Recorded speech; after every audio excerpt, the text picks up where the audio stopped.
Dan, you could have spent all the years in the world developing your New 52 characters.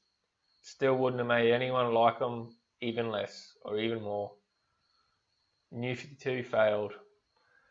Hey guys, Comics with Callaway doing a video review of the article from Bleeding Fool. Dan DIDIO and Joe Castado went on their live stream thing to talk about comics and stuff. Dan DIDIO bitching that DC didn't make all of his changes invite scorn. Before we get into it, I just want to say I don't like seeing anyone lose their job or lose their livelihood or things like that. Dan DIDIO, as far as everybody says, he's a great guy. He looked after his employees. He had their backs. So in that aspect, he's a good guy. But as far as creative vision and being a publisher at DC, he was a cancer to DC. Ever since he got there, in all the decades he's been there, it's been events after events after events, crisis event after crisis event, changes after changes after changes, shake-up after shake-up after shake-up, and it's just been his dark and twisted visions that he wants in their characters that nobody else wants. He wanted DC to be what he wanted DC, not what the last 80 years of fans wanted DC. So let's get into it and talk about it. DC, now former editor-publisher Dan DIDIO, was interviewed on a live stream where he claims to regret not taking enough time to develop the New 52. Wouldn't have helped. His whole idea for rebooting the DCU according to his politically correct notions of what entertainment should be like. In this stream, DIDIO addressed his biggest regret about working on a DC almost 20 years, saying he wished the publisher had taken more time pushing forward with big changes. His biggest regret I got not spending the same amount of energy on the two year of New 52 as we did on year one of New 52. We spent good 6 to 8 months building the New 52, rethinking the characters, rethinking the designs, rethinking the villains, rethinking everything so it all made sense, DIDIO explained. As things progressed moving quicker, we spent less time on development, so we were spending less energy making changes for the characters that felt like they were worthy of the new direction. You changed everything. The new direction was just shit. DIDIO went on to explain his philosophy on comic book storytelling, which is that characters must be moving forward and progressing with their lives and stories undergoing consistent change. No, Dan, people hate constantly changing. That's the problem with the industry. Every 6 months it's a universe-changing event. Characters change. It's not what people want. If you're not changing and evolving, you're stagnant. And when you're stagnant, the books become what the fans identify as, does this book matter? I need to know which books to buy, and I want to buy the books that matter. Changing them doesn't make them matter. Continuity and good storytelling make them matter. Not constantly changing to politically correct shit that people don't want. Well, the only way they matter is if they affecting change when you're chasing your own tail and you can't get out of it. You have to do these starts and stops every once in a while to keep it going. No, you don't. Starting and stopping event after event is what's giving people the shits. New number ones, new events. People want it like the old days where it's just good storytelling. Then this part here is the article writer. This ain't Dan speaking. Gee, that would probably make a lot more sense if he was really his intention, except it wasn't. It's really no different from Emerald Twilight in 1994, where the whole purpose of replacing Hal Jordan with Kyle Rayner wasn't character drama and growth, but instead shaking things up and flooding the market with useless company-wide crossovers that make what speaks of exceedingly difficult and practically implausible, because to make changes believable, it pays to work on everything individually. Exactly. Plus, wasn't this the same shame of a man who believed that superheroes shouldn't have happy lives? He was. He's the guy that said superheroes shouldn't have happy lives. Like, that's what the DC universe is built on for 80 years. Hope, love, connection, um, just hopeful universe. Superman, hopeful. And if you're going to keep changing stuff every once in a while, then how do you expect to clearly establish a satisfying personality or direction for any character? Exactly. Or most importantly, or fans to care. If your constant changes are all they can think of doing, it speaks to their lack of confidence in their ability to conceive something people can absorb for a number of years afterwards. Besides, Stan Lee never put his creations through constant changes DIDIO put through DCU. Exactly, for 20 years it was reboots and just crap. Like reboots, crossovers, and politically correct casting, such as Justice League underwent in the early 2010s, where they were mostly limited to 7 or 8 rather obvious stars like Superman, whose most telling change at the time was the omission of the red tights and the sake of plastic action figure look. Some of the commenters on the article saw through Didio's pathetic drivel. For example, I'm beginning to think Dan Didio has a very short attention span. Let things breathe, Dan. Let them breathe. And Didio said, and when you're stagnant, the books become what the fans identify as does the book matter. No. When you wipe out decades-long intertwined history and push out new, unrecognisable versions of characters, that's when fans identify entire brands as comics as do these books matter. Hallelujah! Exactly. He said, the only way they matter is if they're affecting change. No. The only way they matter is if they build up and maintain the history that got fans committed in the first place. Otherwise, they become pointless. These concepts shouldn't be difficult. Follow up to this comment included. I think you're both right. Him about the change and about the history. The problem with him is the change he tried to make sucked hard. The New 52 was shit. As a whole, it was shit. There was parts to do that I really liked. I think in my videos I've said Aquaman is my all-time favourite character. Aquaman, besides Punisher at Marvel, Punisher is my favourite anti-hero character. But my all-time favourite comic book character is Aquaman and Mera. I love that character, the depth of the ocean, just the things that can be explored. I love it. I've never understood the hate for it. And when New 52 come in, Jeff Johns' New 52 was really good. They changed, even though I do like the old original, origins and stuff. The New 52 Aquaman was actually good. It was written by Jeff Johns and it was good. Aquaman and the Others, that 12-issue storyline, was really good. There's parts of the New 52 that were good, but otherwise New 52 as a whole just sucked. And I should have said, and change, I've read that. Agreed, I should have said, yeah, change is needed, but only if you maintain the history you're building on. Otherwise, why should readers care? And most importantly, yeah, I'm not sure Dan knows the difference between change and break stuff. Change is the Justice League slowly becoming a humorous superhero book. Break stuff is Maxwell Lord becomes a villain and murders the Blue Beetle. Oh, and Sue Dibney is murdered and RPED. We all know what that word is. I'm not going to say that. And so, fuck you, Dan. Plus, exactly, everything was dark. They destroyed Nightwing. They destroyed Aquaman with Kelly Sue DeConnick. Look at Superman and Action Comics with Tomasi and Jurgens. Them books were so hopeful and loving with the father-son relationship, the mother-son relationship, the husband-wife relationship, the love between that, the marriage. Everything in that book was just hopeful and it sucked you in. I was never really a Superman fan. Like I read Superman comics, but the Rebirth Superman, I read all of them, all 50 issues of Action and Superman, because they sucked you in. What person, male or female, doesn't strive to have a loving marriage, a family, a house, a marriage built, and then Didio brings Bendis in and just destroys the lore, destroys the characters and all the hopefulness and trust that they've built up to turn Superman into this pathetic dad, Lois into a cheating WH bag, and just, it just turned into dark and twisted stories. Hence why no one buys the Bendis shit. Yep, those events you're referring to pretty much signal to me the death of the DC universe as we knew it.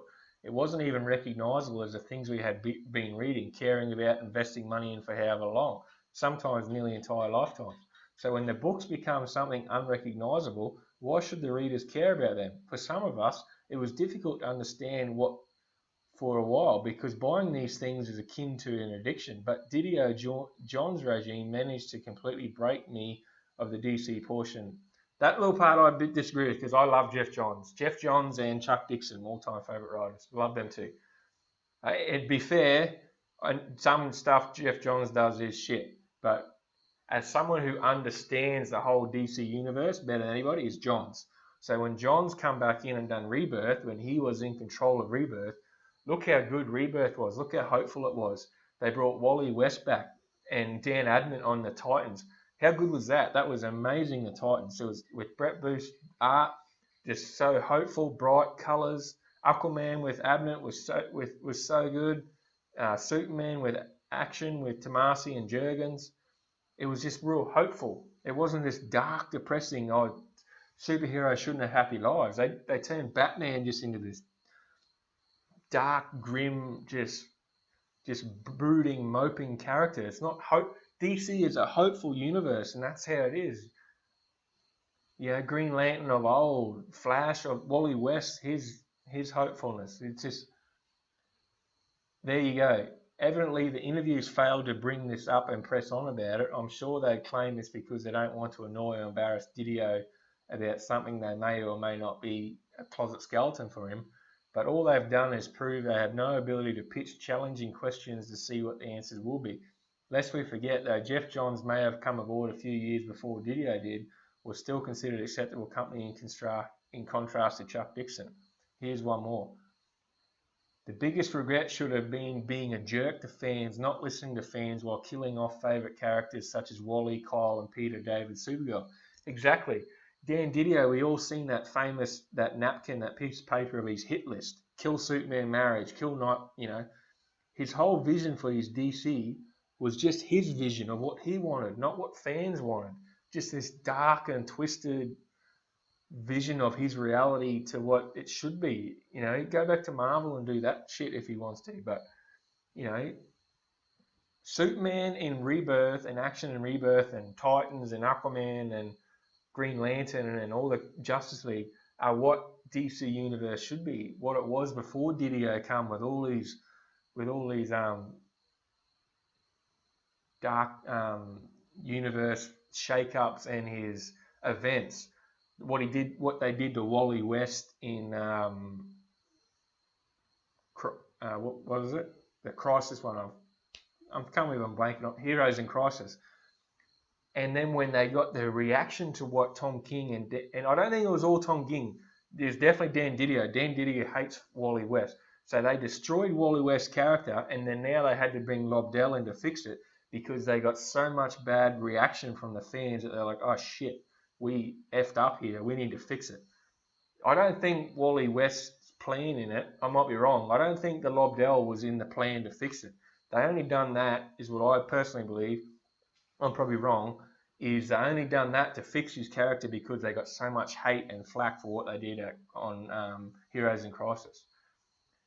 That's not exactly what happened with the above three, but while I'm not support the notion of killing Kyle Rayner, why is Kyle such a big deal when his origin was so badly crafted? Here's one more. Pretty sure a constant change to the point where you are retconning and revising characters' backstory and history every month adds nauseum, which folks begin to question if stories matter anymore. Dr. Manhattan isn't the greatest threat to continuity. It's the leadership that continues their line in constant upheaval for the last decade. Exactly. It's pretty bad that you reach year 2 of a grand plan revamp and realise that you have no ideas. Then you do grand new revisal and end up hating it because you chose to add in stuff that you weren't trying to weed out before. See, that's the problem. Character development. That's what DIDIO pretends they were concerned about. It was all a smokescreen. DIDIO even hinted at the contempt for fans noted in this article. DIDIO went on to speak about how comic readers often got antsy about determining which kind of books matter to them and larger publishing line. noting the double-edged sword of the retail level that comes with the big changes of fans both want. Books that matter but don't want substantial change. Well, the only way they matter is if something's happening that means it's affecting change, DIDIO added. And if you start affecting change, then you're moving away from the core of what they want, and they're upset on that side that they are upset about the change. Then you're chasing your own tail and you can't get out of it. Ultimately, that's why you have to do these stops and starts every once in a while just to refocus and go forward. This article is another example of gatekeeping moralists attacking the fans no matter how valid the audience concerns could be. Something in text in the first article wasn't clear about it, but let's remember DIDIO was the same man who took offence at fans of Stephanie Brown Sportle objecting to the ill treatment they gave her during the War Games crossover in Batman. It doesn't sound like DIDIO has any regrets over his reprehensible steps he took in the past, and probably not about tolerating Eddie Vengerza either. Why should anybody be interviewing him if he can't be honest and enact the mistakes he made? The main problem with the need for change defense is that it obscures the argument for sake of entertainment or merit. Changes won't work if they're not impressive. Since Dan Didier got the DC, everything was changed. Everything was dark events, dark, twisted, this. Kill Nightwing, hates Nightwing, shoot him in the head, give him amnesia.